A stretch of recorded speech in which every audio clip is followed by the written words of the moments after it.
Hi friends, నేను మీ జ్ఞానేశ్వర్. మనం ఈ వీడియోలో కొన్ని విషయాల గురించి క్లియర్ కట్గా మాట్లాడుకోబోతున్నాము.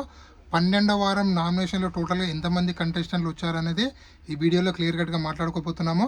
అలాగే నామినేషన్లో ఉన్నటువంటి 8 కంటెస్టెంట్ల అన్అఫీషియల్ పోలింగ్ ప్రకారము ఎవరెవరి మధ్యలో ఎంత ఓటు బ్యాంకు ఉంది, ఎవరు సేఫ్ జోన్లో ఉన్నారో, ఎవరు డేంజర్ జోన్లో ఉన్నారో, ఎవరు ఎలిమినేషన్ దగ్గర ఉన్నది అన్అఫీషియల్ పోలింగ్ ప్రకారము క్లియర్ కట్గా మాట్లాడుకోబోతున్నాము.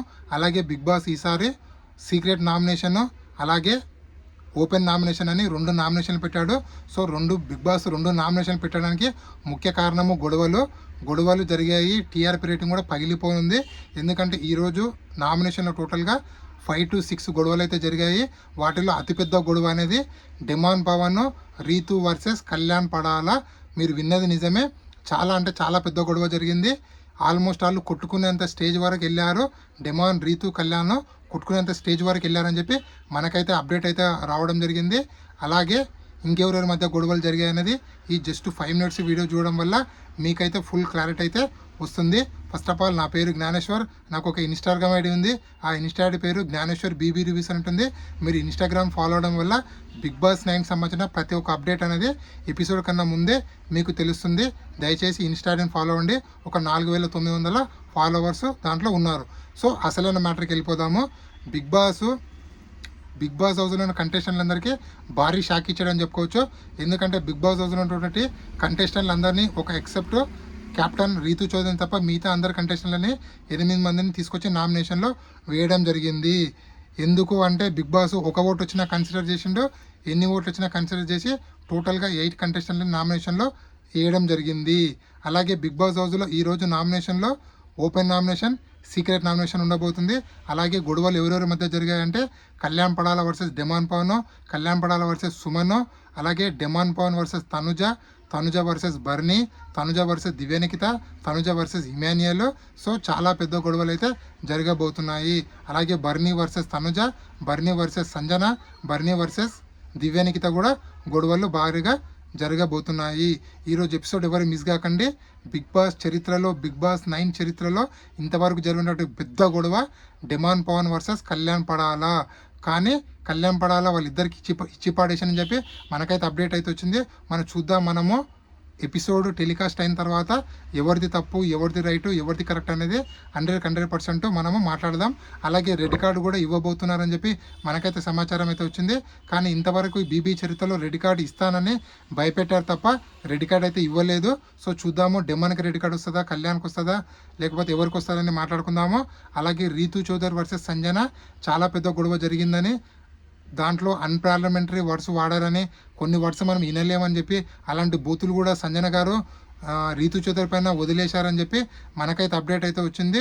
చూద్దాము, ఎవరు మిస్ కాకండి. ఈరోజు సాయంత్రం 4 o'clock to 5 o'clock ఈ నామినేషన్ ప్రాసెస్ అనేది స్టార్ట్ కాబోతుంది. అలాగే సీక్రెట్ నామినేషన్లో ఎవరిని నామినేషన్ చేశారంటే బర్నీ గారు తనుజ దివ్యని, ఇమాన్యుయల్ డిమాన్ని, సుమను సంజన్ని, దివ్య బర్నీని, రీతు కళ్యాణ్ని, సంజన బర్నీని, కళ్యాణ్ సుమన్, డిమాను ఇమాన్యుయల్ని. సో టోటల్గా వీళ్ళనైతే చేయడం జరిగింది.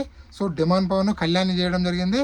అలాగే ఓపెన్ నామినేషన్ ఎలా ఉంటుందంటే ఒక మండుతున్న మంటలో వాళ్ళ ఫోటోలు వేసి ప్రతి ఒక్కరు ఇద్దరిని నామినేషన్ చేయాలి. సో ఆ విధంగా నామినేషన్ ప్రాసెస్ అనేది స్టార్ట్ అవుతుంది. సో వీళ్ళలో ఎవరిని నామినేషన్ చేశారంటే బర్నీ గారు కుటుంబంలో చిచ్చు మొదలైంది. ఎందుకంటే బర్నీ గారు తనుజ గారిని, దివ్యనికితని నామినేషన్ చేయడం జరిగింది. ఇది ఈ ఎపిసోడ్కి హైలైట్ అని చెప్పుకోవచ్చు. అలాగే తనుజ డిమాండ్ పవన్ని, దివ్యాన్ని నామినేషన్ చేయడం జరిగింది. ఇమాన్యుయల్ తనుజని, డిమాండ్ని, సుమన్ సంజన తనుజని, దివ్య బర్నీని తనుజని, రీతు కళ్యాణ్ని సంజన్ని, సంజన తనుజ బర్నీని, కళ్యాణ్ సుమన్ని డిమాండ్ని, డిమాండ్ కళ్యాణ్ ఇమాన్యుయల్ని నామినేషన్ చేయడం జరిగింది. ఓవరాల్గా ఈ నామినేషన్ ప్రాసెస్లో 5 votes తనుజకి రావడం జరిగింది, 3 votes డిమాండ్కి రావడం జరిగింది, 2 votes కళ్యాణ్ పడాల, సంజన బర్నీ గారికి 2 votes అయితే రావడం జరిగింది.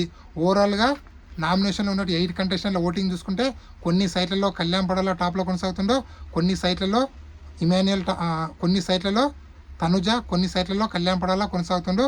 ఓవరాల్గా అబ్జర్వ్ చేస్తే తనుజ ఓటింగ్ 31%, కళ్యాణ్ ఓటింగ్ అనేది 27%, ఇమాన్యుయల్ ఓటింగ్ అనేది 10%, Sanjana voting 7%, Bharani voting 6%, Demon voting 5%, Suman voting 5%, Divya voting 4%. So ఓవరాల్గా ఇక్కడ ఇమాన్యుయల్, కళ్యాణ్ పడాల, తనుజ ఉంటే మన ఇమాన్యుయల్ ఓటింగ్ అనేది ఓన్లీ బిలో 10% మాత్రమే ఉంది. సో ఇప్పుడు విన్నర్ రేజ్లో ఉన్నది కళ్యాణ్ పడాల, తనుజ మాత్రమే. సో సేఫ్ జోన్లో ఉన్నది తనుజ, కళ్యాణ్ పడాల, ఇమాన్యుయల్ ముగ్గురు సేఫ్ జోన్లో. రిమైనింగ్ 5 కంటెస్టెంట్లు అయితే డేంజర్ జోన్ చెప్పుకోవచ్చు. సంజన, భరణి, డెమాన్, సుమన్, దివ్య ఈ 5 మెంబర్స్ అయితే డేంజర్ జోన్ చెప్పుకోవచ్చు. ఓవరాల్గా నామినేషన్లో ఉన్నటువంటి 8 కంటెస్టెంట్లో మీరు ఎవరికి ఓటేద్దాం అనుకుంటున్నారు, అలాగే ఎవరిని ఎలిమినేట్ చేద్దాం అనుకుంటున్నారు అనేది కింద కామెంట్ పెట్టండి. మీ అనాలిసిస్ ప్రకారము ఎవరు టాప్ 5లో ఉంటారో, ఎవరు బిగ్ బాస్ టైటిల్ విన్నర్ అవుతారు అనేది కూడా కింద కామెంట్ పెట్టండి. ఈ వీడియో నచ్చినట్లయితే లైక్ చేయండి, షేర్ చేయండి, సబ్స్క్రైబ్ చేసుకోండి. కళ్యాణ్ పడాల ఫ్యాన్స్ ఎవరైనా ఉంటే Kalyan Padala fans please like చేసి షేర్ చేయండి. సో ఇలాంటి కొత్త వీడియోలు ఎప్పుడప్పుడు అందిస్తుంటానో. నేను మీ జ్ఞానేశ్వర్ ఉంటా. మరి జై హింద్.